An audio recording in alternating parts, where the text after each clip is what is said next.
Burger trio 3 tingkat set sekali dengan fries. Kalau gini mahal sikit ah. Tapi insya-Allah Padang RM20.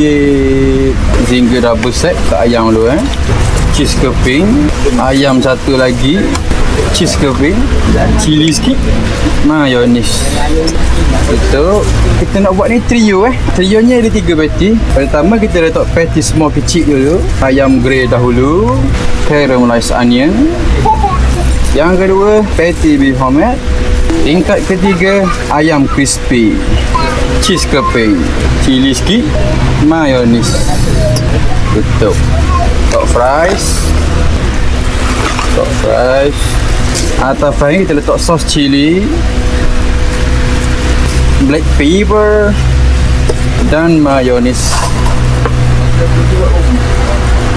Crispy zinger double, ayam double set sekali dengan fries. Kalau gini harga dia RM15. Burger paling tinggi sekali dekat The Hamis Cabin ni. Nama dia Trio Burger.